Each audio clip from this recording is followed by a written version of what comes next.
The United Nations launches a plan to eradicate cholera from Haiti. But is it anything more than a repackaging of previously pledged money? And why does the UN still refuse to admit it caused the outbreak? You're watching Inside Story Americas from Washington.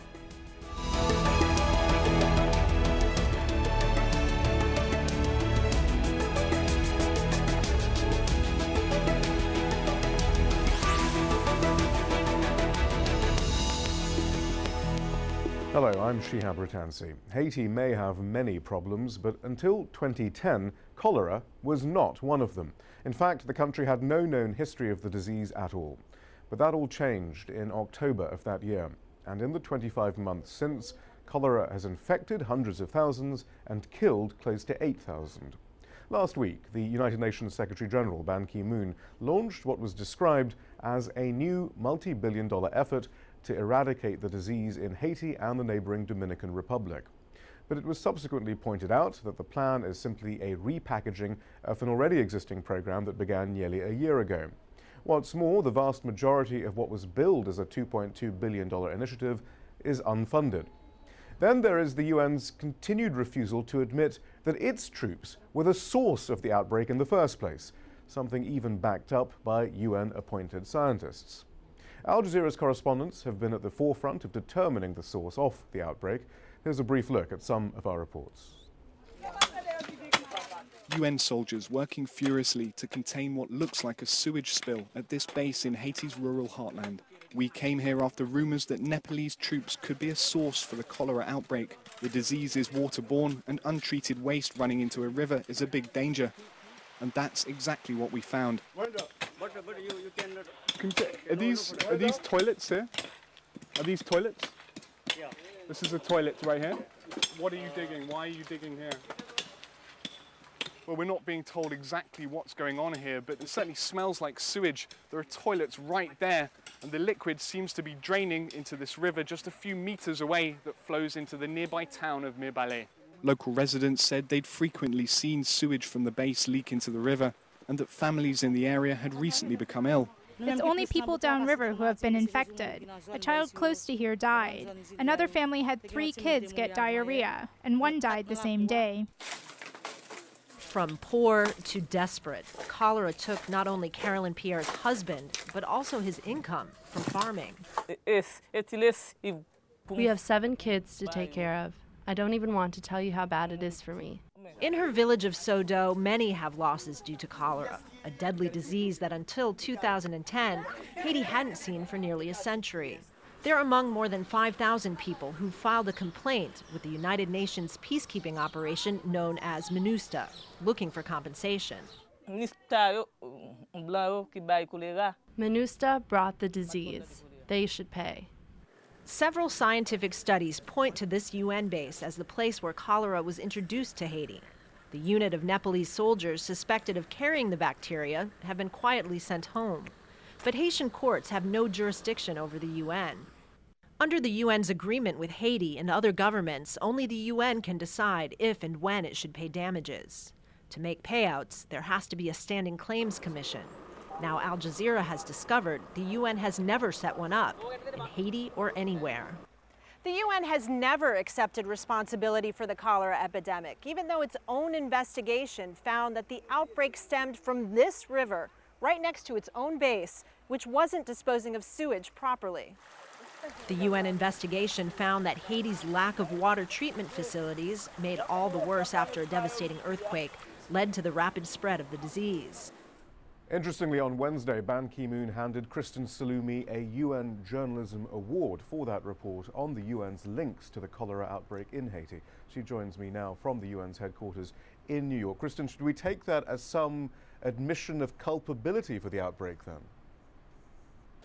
Well, the award was actually granted by the UN Correspondents Association, which is not directly related to the United Nations. It's not managed or funded by the United Nations. It's a group of journalists who cover the United Nations who decided to give us the award. Although it is true that Ban Ki-moon was there to hand out the medals, which was a bit awkward for me and my team who worked on the story, because the report for which we were being honored actually has a scene where I'm chasing Ban Ki-moon down one of the hallways of the United Nations, trying to get him to answer the question and look at the new evidence, which shows pretty clearly that the United Nations peacekeeping mission is the link behind the cholera epidemic in Haiti. And at the time, he didn't stop and answer the question. He didn't answer the question last night either. The United Nations to this day does not accept any responsibility for bringing the cholera epidemic to Haiti. Are they still even investigating, though, whether there is a link? Is there any internal investigation underway? They have not, as far as we know, reopened the investigation into the cause of the cholera epidemic in Haiti. They stand by the old report, even though there's been this new evidence that's come to light since then.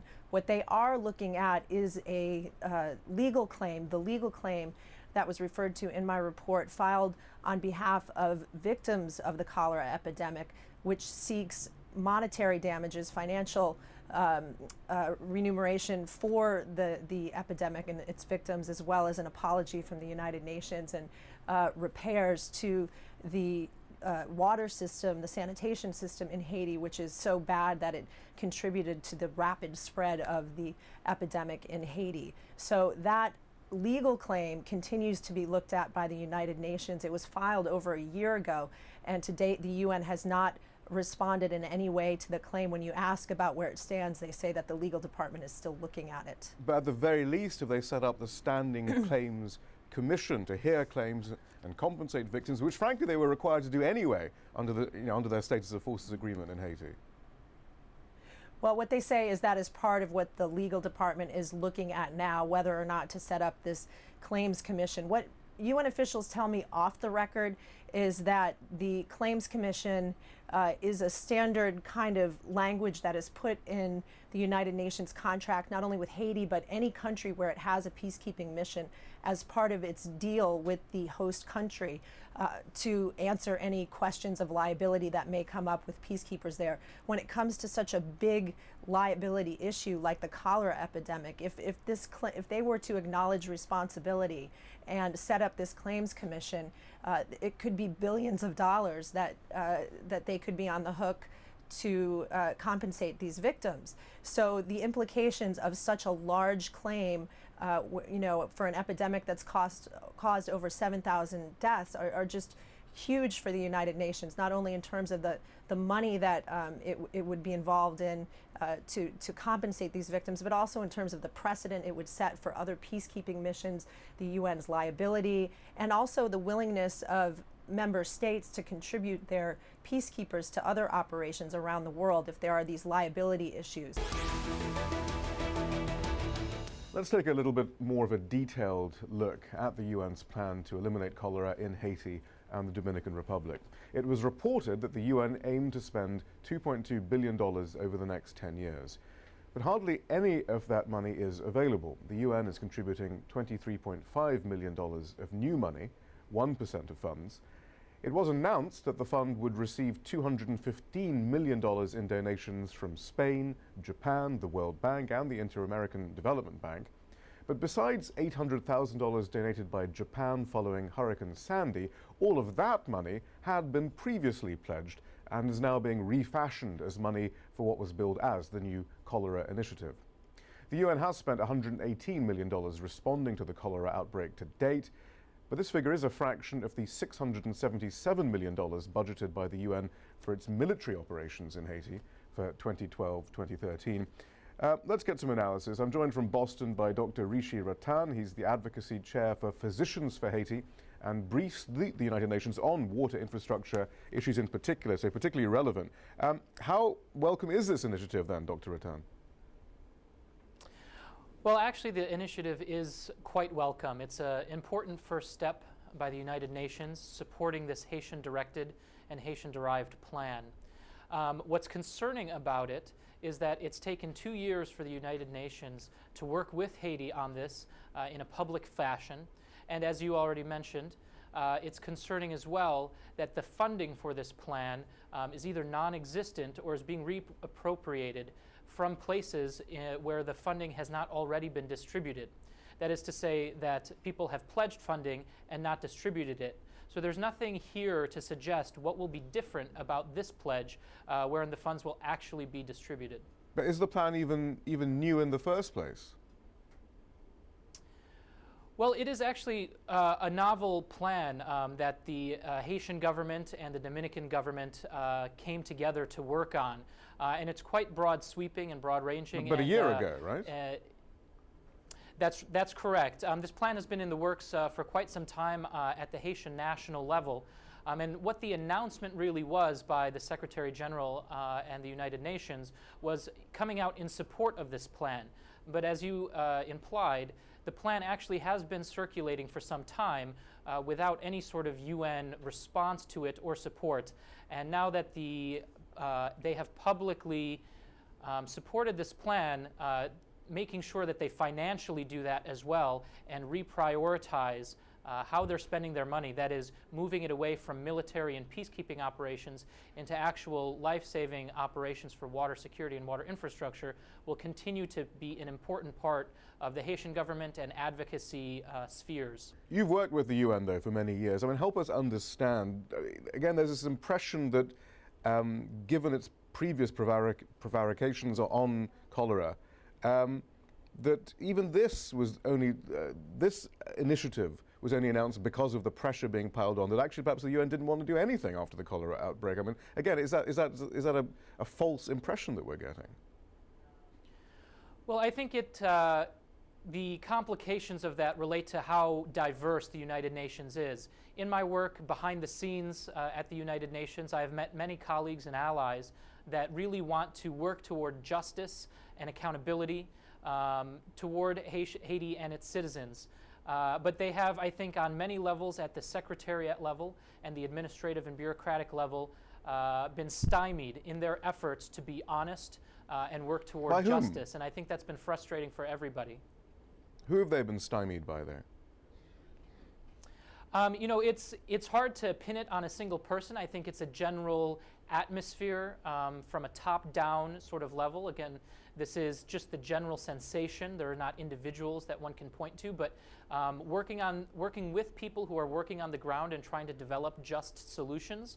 I feel like they've been frustrated by the lack of public response by the United Nations. And indeed, I agree with you that the advocacy role played here over the last 2 years has been absolutely critical to push things forward in a somewhat expedited manner. That is to say, without that, in the first year, the United Nations response, while perhaps the humanitarian response was one that was laudable, the overall global United Nations response in terms of responding to the scientific evidence and updating their protocols based on the scientific evidence that both their independent commissioned panel as well as the scientific community reported on was lacking and continues to be lacking to this day. Right, and that's quite frustrating. But even before the earthquake, so many billions had been spent in Haiti by the UN, and particularly, for example, in your field of water infrastructure. Things seem to be getting worse, even before the earthquake. I mean, why were things getting worse? Why is it? What is the problem? Well, I think the problem is just a general opinion and idea and theory to behind how we do aid in the developing world. And I think really what we need to think about is water as a human right. And when we talk about human rights, the government or the state is really the only agent that can sustainably and longitudinally sustain and secure those rights for its citizens. So you can throw all the money you want in the world at it, or at a problem, for example, water in Haiti, but if the majority of your money, as is the case, is going toward international NGOs and is not actually invested in the country itself and in the government, right, but people have said this for years. Government that is. But what do they say? I mean, and people, this has been pointed out, you know, repeatedly. What do the UN officials say when you say this? Well, I think it depends at what level they're at. I think the people on the ground on some level recognize the importance of the government, but I think that this is a general atmosphere of aid and development that starts at very high multilateral levels like the United Nations and goes down to the smallest NGOs that feel that if they go in with their funding, they can find a solution that's sustainable. And I think that Haiti is an example, but there are many others in this world that that sort of way of funding is not an appropriate way, and as you mentioned, and it is the truth, is that water security actually worsened in Haiti before the earthquake, and that was with funding coming to international sources. So I think we really need to rethink about how we fund global health problems and how we find those solutions. And I think it's important here that the United Nations is supporting the Haitian government-derived and directed solution, but so far it's in word only, and it will remain to be seen if they can put money where their mouth is. So what should the UN do to help Haiti eradicate cholera? Joining me to discuss this from Raleigh, North Carolina, the journalist Jonathan Katz, who wrote the book The Big Truck That Went By, about the failure of the international community to help Haiti in the past. From Boston, Brian Concannon, director of the Institute for Justice and Democracy in Haiti. And here in the studio, Haitian radio host Jean-Yves Pondejeur. We did contact several UN departments, inviting them to take part in our discussion. All of them declined. Yves, first of all, then, looking at this plan that was announced by the UN Secretary General, what do you make of it? That's the same old stuff that they try to bring to Haiti. The same old stuff that has not been working. UN knows fully well that they are responsible for the cholera in Haiti that has killed 8,000 people, and you have 600,000 more infected. As a matter of fact, if UN were a country, Ban Ki-moon should have been in The Hague in a jail cell for crimes committed against humanity. They know very well that when they brought those troops and that they were dropping faces in the river, that those rivers were used by Haitians as their drinking water and also for their farm animals and everything. They knew it. And yet, they brought those people from Nepal infected with the cholera epidemic and brought them to Haiti and created havoc in a country that has already, very weak in terms of infrastructure. They knew it, and they came out, and they came with them, and they did it. So now they refuse to face the music. They have to face the music, and they have to pay for the crimes that they have committed against humanity. And not only that, because we have to sue them, and we don't want no fake lawsuit that is suing them at the UN. We want to sue them in New York, like the Haitian Lawyers Leadership Network. We'll talk about the lawsuit in a second with Brian Concannon.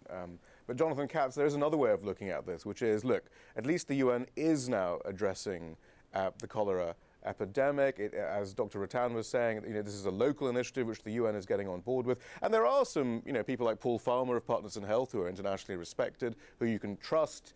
It's a start, isn't it? I think that in many ways, unfortunately, it is the same old story, and not just with regard to the cholera epidemic specifically, but you look at the pledges, the new donations that Ban Ki-moon was announcing at this press conference on December 11th, $215 million from Spain, Japan, the Inter-American Development Bank, and the World Bank. Almost all of that money had originally been pledged at the Donors Conference at the United Nations in 2010, 3 months after the earthquake, which was 7 months before the cholera epidemic even began.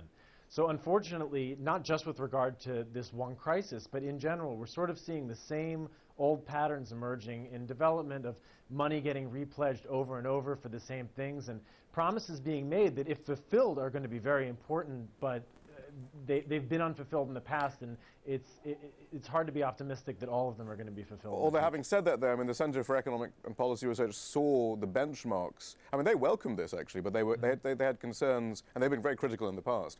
But they saw the document, and the benchmarks just talk about the achievement of a, quote, accelerated rate, end quote, of constructing sewer systems, water treatment plants, latrine septic tanks by 2015.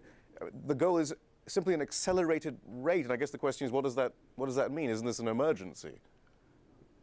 Look, if they can come through with what they're promising right now, it's going to be huge. And one of the interesting things about this announcement, even though it is repackaging, as you've been saying, an announcement from about a year ago, is that now the UN is putting its imprimatur on it, and they've put a dollar figure on this. They're saying it's going to be roughly $2.2 billion. So we now have a target out there. That's hopeful. If the pressure can be brought to bear and the United Nations comes through with what they're promising right now, the money is actually spent these projects are actually accelerated. What I think everybody wants is to see these problems solved and solved permanently. So if you can get water and sanitation in Haiti, you know, that's great. These other questions about law and accountability, I think those are important as well. But there's a crisis going on right now. There's an emergency. I know, if they can do it, that will be great. But if it's an empty promise, it's totally meaningless. But if the benchmarks themselves are so weak, you have to wonder. But we'll go into that perhaps at another occasion. Brian Kincannon, you have, your organization is amongst those who have filed a suit against the UN. And as Eve was suggesting, that it is currently working its way through the UN system. You do wonder, do you think this is a response to your lawsuit? I think it's a response to our lawsuit. I think it's a response to the critical reporting about the UN's role, including by Al Jazeera, which has taken a leadership on this. It's a response to activists all over the world who have decried the UN's failing to respond. I think it's also a response to people within the UN who are saying this is not why they work with the UN, that they don't think that the UN should be on the side of injustice and denying accountability for its actions. Right, but I mean, your lawsuit and the charges are pretty specific. You know, they failed to screen their troops, to maintain sanitation facilities, that they've obscured investigations into the matter. Is this really, I mean, does this address any of those issues? And of course, then again, there are the problems with what has been announced in the first place. It partially addresses it, and like Jonathan, I'd say there's a big if this does get implemented, it will address one of our three claims. We're asking for three things. The first is the provision of water and sanitation necessary to control the epidemic, to stop the killing. Second, it's compensation to Carolyn Pierre and the other victims that have lost everything or almost everything they had. And third is an apology, which hopefully will help make sure that this doesn't happen again to another country. But I mean, as Eve was suggesting, though, this is still going through the UN system. What about civil courts? When is the response going to be decided as not adequate, frankly? So, subject to the status of forces agreement between Haiti and the UN, the UN has protection from national jurisdictions. But that protection is not absolute. If the UN is also required by the same agreement to provide an alternative mechanism for victims of malfeasance. And so what we've done is put the ball in the UN's court. Right, and they've never set one of these up before. You have to come up with a system. They never have. Even though they're supposed to. They've done other alternatives. They haven't done formal standing claims commissions, but they have come up with other mechanisms to give people compensation for their harms. It generally works better in small things like car accidents than it does on big issues like this. Right. And we're challenging the UN. We're saying, live up to your agreement, and if you don't, then we'll have the ability to go into a national court, whether it's in Haiti or New York or Europe. We're still working that out. Eve. But we will go into a national court, and we will say that the court should not enforce the immunity agreement. Does that satisfy? No, that's a joke. Let me tell you something. For example, you take Dr. Paul Farmer, he's on the board of brand organizations, and he works for the UN. That's a joke. We want real lawsuit here to compensate Haitians. This is serious business here. Tired of that joke of people making joke out of us. It is serious.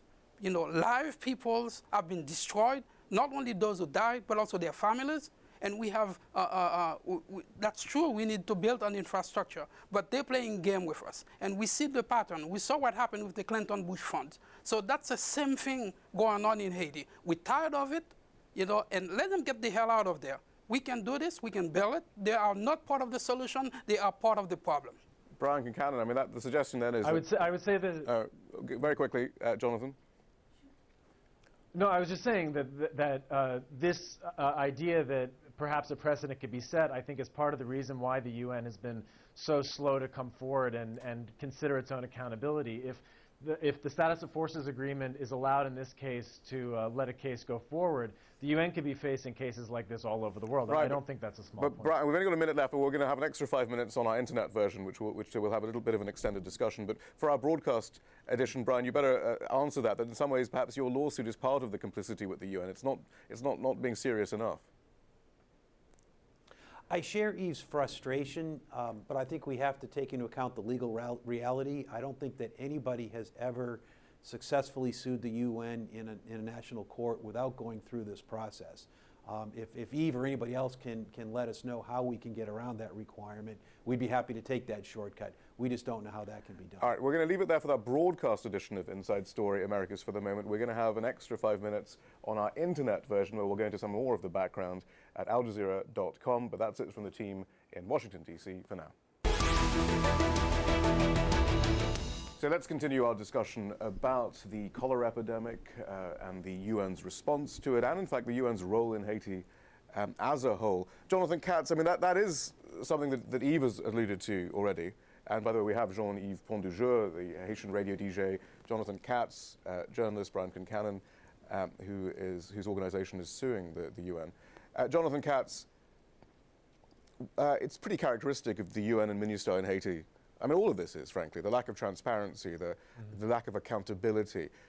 Why should we think this is going to change, especially when even the economic programs that they're putting forward for Haiti look like they come from, Baby Doc Duvalier's economic playbook. I mean, the whole thing looks pretty hopeless, frankly. I don't really even want to get into the question of hope or lack thereof. I mean, you're right that there's some things that are going on here that fit a lot of old patterns. Whenever MINUSTAH is called to task for actions in Haiti, they have reacted pretty much the same way. When the first inklings of this outbreak began and the indications that the United Nations might be responsible, the first thing that they did in Port-au-Prince, that MINUSTAH did in Port-au-Prince, was to put out a press release, a communique in French, laying out basically standards of environmental protection at the base that were complete fantasy. I don't know if they knew that they weren't true and they were getting bad information from their soldiers at the base or what, but they weren't true. And from the very beginning, there has been this kind of dissembling and dodging, and that's what I'm afraid we're seeing here with this latest announcement, this December 11th announcement, is that it's just another way to sort of change the topic, move on to something else, insist that talking about the past is going to somehow be prejudicial to dealing with the future. I mean, it is really worrying, but I think there's always optimism, there's always hope. I think as has been discussed here, there's a lot of really good people at the United Nations who get into this business for the right reasons. They want to see justice done. They understand what the science I suppose I meant hope as regards the UN's involvement with Haiti. I mean, that's the question, Brian Concannon. Why is MINUSTAH there in the first place? It's often characterized as an occupying force, basically, and stifling the political space in any way, and certainly not protecting, the internally displaced, for example. The official justification for MINUSTAH is that it's a peacekeeping mission. It's under Chapter 7 of the UN Charter to try to stop grave threats to international peace. And that's in a country that has not had a recognized internal or external war in my lifetime. And so clearly there is not the international peace justification. Most Haitians will tell you that it's a political justification, that the UN is there to support governments that are willing to implement policies that are more dictated in New York, in Paris, in Washington than they are in Port-au-Prince. Yves, why is MINUSTAH there? Let's call MINUSTAH what it is. Susan Rice said, no one in MINUSTAH cannot put a press release out without the consent of the United States Embassy in Haiti. MINUSTAH is an occupying force for the United States. The main culprit behind the whole thing is the United States who bear responsibility for that repressive force in Haiti. It's for control, and not only that, everything in Haiti right now, we're going backward. Democracy-wise, we're going backward. Building institutions-wise, we're going backward. Insecurity-wise, we're going backward. Poverty-wise, we're going backward. Corruption, we're going backward. Drug trafficking, we're going backward. Why is the U.S. I mean, why is this in their interest, though, to have Haiti going backward then, if MINUSTAH is there? To control the mineral resources of the country. Plain and simple. Haiti is very rich in mineral, in resources. We even have uranium. And they claim that we are also, so this is the goal, is to control and to maintain a grip on the mineral resources of the country. For petroleum, everything, those are the resources that we have there. Jonathan Katz. I don't mean to interrupt, but I think an answer that you might get more directly from somebody in Washington, in the U.S. government, would be that they want MINUSTAH there because it does the job that a U.S. occupying force, like the U.S. troops that responded after the coup in 2004, that they can do that job more cheaply. What the ultimate goals are, I think, is a matter for debate. They might say that they want stability, they want to ensure that there isn't a mass exodus of refugees, they want to ensure their investment in aid. I've heard the argument about mineral resources before. Whatever the ultimate goal is, I mean, I think the U.S. would immediately cop to the fact that MINUSTA does perform a function for them, and that essentially they're outsourcing something that they might otherwise have to use Pentagon resources to do. Which of course brings up rather the issue of sovereignty. President Martelly was elected in a rather dubious electoral process, backed up by the UN Brian Concanon. But I mean, have you ever been able to get to the bottom of what is going on? Why Haiti is being prevented in some ways to develop in a sensible, rational manner? I mean, it doesn't seem difficult, some of the problems, and certainly a lot of money is being sent Haiti's way, and yet no results, and as Eve is suggesting, it's just going backwards. I think that's true, and I think if you look at the 200 years of Haitian history, this pattern keeps reasserting itself. I think that if you look at the whole picture, it's very hard to explain international policy to Haiti without reference to race and without reference to the fact that Haiti is the only country that's born of a slave revolt. And it was a slave revolt. It was an independent country of freed slaves at a time when the world was run by slaveocracies. And ever since then, Haiti has been an example, a bad example of something, usually a bad example of practicing what other people preached, whether it's taking seriously all men are created equal in 1804, or taking seriously having popular democracy in 2010. Haiti is always trying to implement ideals that are not always fully respected, even though fully articulated by the international community. Last word, Eve, then. I mean, what are the strategies then for changing the status quo? Well, the strategy for changing right now is it's going to really be up to the Haitian people. And I know the Haitian people, they're going to up to it. I know it's probably going to be at a cost, a human cost, but we know that Haitians, we are they said we are resilient, because let me tell you something. Haiti, the Haitian people, they can never understand our way of dealing with adversity. For example, we are the only country in the Caribbean, in South America, that the U.S. occupied. We never play baseball. We don't play baseball in Haiti. So this is something that Haitians remain Haitians. And we're going to have to deal with it. And I'm telling you, this time, it's going to be a real 1804, because we are tired of it. The Haitian people, they understand very clearly the game being played right now. And I think we Haitians have to get out of it, because the so-called friends of Haiti are, in fact, the enemies of Haiti and the Haitian people. Jean-Yves Pondujeux, thank you very much. Brian Concanon, thank you. Jonathan Katz, thank you as well. And that's all from the team in Washington, D.C. for now.